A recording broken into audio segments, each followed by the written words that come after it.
పూర్తి వివరాలు చూసే ముందు మా ఛానల్ ని సబ్స్క్రైబ్ చేయడం మర్చిపోకండి. శ్రీ గురుభ్యో నమః. శ్రీ మహాసరస్వత్యై నమః. ఓం నమః శివాయ. నారాయణ శాస్త్రి ఆస్ట్రాలజీ ఛానల్ వీక్షిస్తున్నటువంటి ప్రేక్షక మహాశీలకు స్వాగతం, సుస్వాగతం. ఈరోజు మనము 2025 సంవత్సరం ఆగస్టు నెల 1వ తేదీ నుంచి 15వ తేదీ వరకు ధనుర్రాశిలో జన్మించినటువంటి వారి యొక్క గ్రహస్థితి మరియు రాశి ఫలితాలు ఏ విధంగా ఉన్నాయి, ఎటువంటి ఫలితాలు పొందుతారు, ఎటువంటి పరిహారాలు చేసుకుంటే చక్కటి ఫలితాలు పొందే అవకాశం ఉంటుందో తెలుసుకుందాం. మేము మీకు అత్యంత ఖచ్చితమైనటువంటి యాక్యురేట్ ప్రిడిక్షన్స్ అందించడం కోసం మేము చేసేటటువంటి శ్రమ చాలా ఎక్కువగా ఉంటుంది. ఈ ఫలితాలు చూసినటువంటి మీరు ఇవి మీకు ఎంతవరకు వర్తిస్తున్నాయి అనే విషయాన్ని మాకు కామెంట్ రూపంలో తెలియజేయండి. ఇక్కడ ధనుర్రాశి వారిని కనుక పరిశీలిస్తే ప్రధానంగా రాశ్యాధిపతి అయినటువంటి గురుడు రాశికి 7వ స్థానంలో సంచరిస్తున్నాడు. అలానే 7వ స్థానంలో శుక్రుడు కూడా సంచరిస్తున్నాడు. ఈ 7వ స్థానంలో సంచరించేటటువంటి గురు శుక్ర గ్రహాల యొక్క కలయిక వ్యాపారపరమైనటువంటి లాభాలకు, భాగస్థుల మధ్య అనుకూలమైనటువంటి వాతావరణానికి, దాంపత్య సుఖానికి సంబంధించినటువంటి విషయాలలో గొప్ప ఫలితాలు పొందుతారు. కానీ ప్రధానంగా ధనుర్రాశి వారికి ఎక్కడ ప్రతికూలతలు కలుగుతున్నాయంటే, ధనుర్రాశికి 10వ స్థానాధిపతి, కర్మస్థానాధిపతి అయినటువంటి బుధుడు మీ రాశికి 8వ స్థానంలో సంచరిస్తున్నాడు. రవితో కలిసి సంచరిస్తున్నాడు. 10వ స్థానాధిపతి 8మంలో సంచరించేటప్పుడు చేసేటటువంటి వృత్తి, ఉద్యోగ వ్యాపారాలలో తీవ్రమైనటువంటి ఒత్తిడి పెరుగుతుంది. అసలు ఏ విధంగా ఉంటుందంటే, 10వ స్థానాధిపతి 8మంలో సంచరించేటప్పుడు అతి కష్టం మీద చేసేటటువంటి పని చేయాల్సి వస్తుంది. అంటే అయిష్టతతో చేయాల్సి వస్తుంది. ముఖ్యంగా చెప్పాలంటే ఉద్యోగపరమైనటువంటి స్థిరత్వాన్ని కూడా కోల్పోతారు. అలానే మీ జన్మరాశికి 10వ స్థానంలో అంటే 10వ స్థానంలో కర్మస్థానంలో కుజుడి యొక్క ప్రభావం కూడా ఉన్నటువంటి కారణం చేత మీ యొక్క ఆవేశంతో లేదా మీ కొన్ని చిన్న చిన్న పనులకి చాలా ఓవర్గా రియాక్ట్ అవ్వటం వలన ఉద్యోగపరంగా తీవ్రమైన సమస్యలు ఫేస్ చేసే అవకాశాలు ఉంటాయి. అంటే తన కోపమే తన శత్రువు అనటానికి ధనుర్రాశి వారికి ఎగ్జాంపుల్ అని చెప్పాలి. అంటే మీ యొక్క ఆవేశం కారణంగా ఉద్యోగపరమైన సమస్యలు ఇంకా రెట్టింపయ్యే అవకాశాలు ఉంటాయి.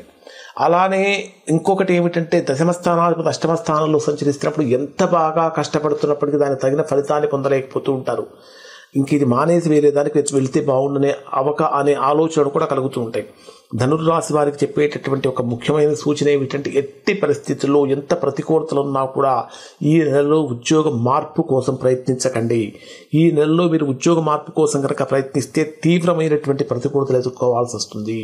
గోచార రీత్యా మీ వ్యక్తిగత జాతకంలో కనుక దోషం లేతే ఓకే, మీరు అట్లాంటి సందర్భంలో మీ వ్యక్తిగత జాతకాన్ని కూడా ఒకసారి చూపించుకొని అసలు మీకు ఇది అనుకూలంగా ఉంటుందా ఉండదా అని తెలుసుకోవాలి.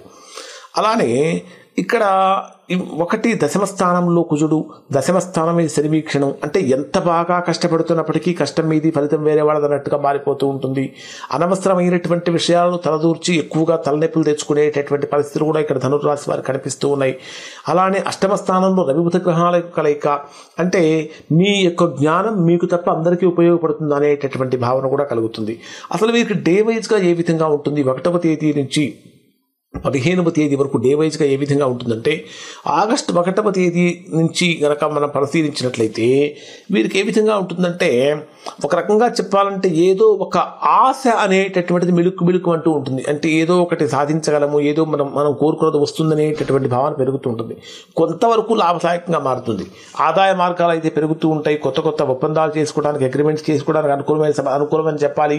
అలానే వ్యాపార సంబంధాల్లో కూడా మంచి రిలేషన్స్ మెయింటైన్ చేయగలుగుతారు. కానీ ఉద్యోగస్తులకు మాత్రం కొంచెం ఒత్తిడి యొక్క తీవ్రత పెరుగుతుంది. ఇక్కడ మీరు చేయవలసినటువంటి పని ఏంటంటే, పసుపుతోటి గణపతిని తయారు చేసి ఆ గణపతికి గరికను కనుక సమర్పించినట్లయితే మంచి ఫలితాన్ని పొందుతారు. ఆగస్టు 2వ తేదీ రాత్రి నుంచి కనుక 2వ తేదీ కనుక మీరు పరిశీలించినట్లయితే, అంటే 2, 3, 4 ఈ 3 రోజుల్లో కనుక మీరు పరిశీలించినట్లయితే ఇది వీరికి ఏ విధంగా ఉంటుందంటే, ఇక్కడ ముఖ్యంగా చెప్పాలంటే 2వ తేదీ నుంచి చంద్రుడు 12వ స్థానంలో సంచరించేటటువంటి రోజులలో విపరీతమైనటువంటి మానసిక ఒత్తిడి పెరుగుతూ ఉంటుంది. ఆరోగ్యపరంగా అలసట కూడా పెరిగిపోతూ ఉంటుంది. వ్యయాలు కూడా అధికమైపోతూ ఉంటాయి. ప్రయాణాలు కూడా ఊహించినటువంటి ప్రయాణాలు కలుగుతూ ఉంటాయి. నిద్రలేమి సమస్య సమస్యలు అనేటటువంటివి కూడా కలిగే అవకాశాలు ఉంటాయి. ముఖ్యంగా చెప్పాలంటే ఈ కుజశని గ్రహాల యొక్క పరస్పర దృష్టి కారణం చేత ఏమవుతుందంటే, పరస్పర దృష్టి యొక్క కారణం చేత ఆరోగ్యపరంగా కూడా తీవ్రమైనటువంటి సమస్యలు కలిగే అవకాశాలు ఇక్కడ ఈ రాశి వారికి కనిపిస్తూ ఉన్నాయని చెప్పాలి. ఇక్కడ మీరు చేయవలసినటువంటి పరిహారం ఏమిటంటే, శనివారం రోజున నల్ల నువ్వులు నీలం వస్త్రాలు కనుక దానం చేసినట్లయితే మంచి ఫలితాన్ని పొందుతారు. ఇక ఆగస్టు 5, 6 తేదీలు కనుక మనం పరిశీలించినట్లయితే, ఇక్కడ 5, 6, 7 ఈ 3 రోజుల్లో కనుక మనం పరిశీలించినట్లయితే ఇది విపరీతమైనటువంటి భావోద్వేగాలతో కూడినటువంటి సమయం అని చెప్పాలి. ముఖ్యమైనటువంటి నిర్ణయాలు తీసుకోవటం అంతగా యోగాన్ని ఇవ్వదు. ప్రధానంగా గురు శుక్ర గ్రహాలు రెండూ కూడా సప్తమ స్థానంలో సంచరిస్తున్నటువంటి కారణం చేత వివాహ జీవితంలో భిన్నాభిప్రాయాలు కలిగే అవకాశాలు ఉంటాయి. అనవసరంగా అంటే ఇబ్బందికరమైన పరిస్థితులు కలుగుతూ ఉంటాయి. సున్నితమైనటువంటి విషయాల్లోనే ఎక్కువ సమస్యలు కలిగే అవకాశాలు ఉంటాయి. అలానే వ్యాపార వాణిజ్య సంబంధమైనటువంటి విషయాలలో చాలా జాగ్రత్తలు తీసుకోవాలి. ఇక్కడ మీరు గురువారం రోజున ఖచ్చితంగా ఉపవాస నియమాన్ని పాటించడం చాలా మంచిది. పాటించడము దాంతోపాటు ఎవరైతే ఉద్యోగ సమస్యలు ఫేస్ చేస్తున్నారో, కుటుంబ సమస్యలు ఫేస్ చేస్తున్నారో, ఆర్థిక సమస్యలతో ఇబ్బంది పడుతున్నారో అటువంటి వారు ఓం గురవే నమః అనేటటువంటి మంత్రాన్ని 108 సార్లు పారాయణ చేయడం వల్ల మంచి ఫలితాన్ని పొందుతారు. ఇక 8, 9 ఈ 2 రోజులు కనుక మనం పరిశీలించినట్లయితే ఇది మీకు ఇప్పటిదాకా ఏర్పడినటువంటి ప్రతికూలతలన్నీ కూడా తొలగిపోతాయి. ఆర్థికంగా లాభాలు ఆశించే అవకాశం అని చెప్పాలి. పెట్టుబడులు కూడా అనుకూలత కలుగుతుంది. కుటుంబ సభ్యులతో కూడా ఆనందకరమైనటువంటి వాతావరణం కనిపిస్తుందని చెప్పాలి. అయితే ఇక్కడ కూడా శనిగ్రహం యొక్క వీక్షణం దృష్టి కారణం చేత ఏదైనా విలువైనటువంటి వస్తువులు కొనేటప్పుడు చాలా జాగ్రత్తగా ఆలోచించి ఆచితూచి ముందడుగు వేయాలి. అనవసరమైనటువంటి వివాదాలకు గొడవలకు దూరంగా ఉండాలి అని చెప్పాలి.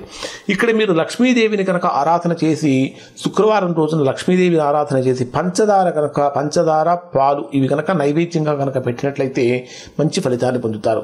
ఇక ఆగస్టు 10, 11, 12 ఈ 3 రోజులు కనుక వీరికి ఏ విధంగా ఉంటుందంటే, 10, 11, 12 రోజులు కనుక మనం పరిశీలించినట్లయితే ఇవి మీకు సాహసోపేతమైనటువంటి నిర్ణయాలు తీసుకోవడానికి అనుకూలంగా ఉంటుంది. ఊహించినటువంటి విధంగా కొన్ని శుభవార్తలు కూడా వింటారు. అలానే ఉద్యోగ మార్పులు అనేటటువంటివి అనివార్యంగా మారే అవకాశం, అనివార్యం అంటే మనము నివారించలేనటువంటి విధంగా మారిపోతూ ఉంటుంది. కానీ ఇక్కడ మీకు ఏ విధంగా ఉంటుందంటే, తృతీయ స్థానంలో సంచరించేటటువంటి రాహు యొక్క కారణం చేత తొందరగా మాయకు అట్రాక్ట్ అయ్యే అవకాశాలు ఉంటాయి. అంటే చెడును తొందరగా గ్రహిస్తారు, మంచిని పక్కన పెట్టేస్తారు. కాబట్టి ఈ విషయాల్లో జాగ్రత్తలు పాటించండి. ఇక్కడ మీరు ఓం రాహవే నమః అనేటటువంటి మంత్ర పారాయణం చాలా యోగాన్ని ఇస్తుంది. ఇక ఆగస్టు 12, 13 తేదీల్లో కనుక మనం పరిశీలించినట్లయితే గృహ వాతావరణం చాలా ప్రశాంతంగా మారుతుంది. ఆస్తి సంబంధమైనటువంటి విషయాలలో కొంచెం ఇబ్బందులు కలుగుతూ ఉంటాయి.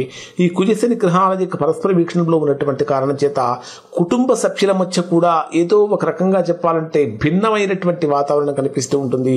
రవి బుధ గ్రహాలు కూడా అష్టమ స్థానంలో సంచరిస్తున్నటువంటి కారణం చేత ఆరోగ్యపరమైన సమస్యలు కూడా కలిగే అవకాశాలు ఉంటాయి. ఇక 14, 15 తేదీలు కనుక మనం పరిశీలించినట్లయితే ఇది ప్రేమ సంబంధాలలో కానీ, ఎడ్యుకేషన్ పరమైనటువంటి విషయాలలో కానీ బ్రహ్మాండంగా ఉంటుంది.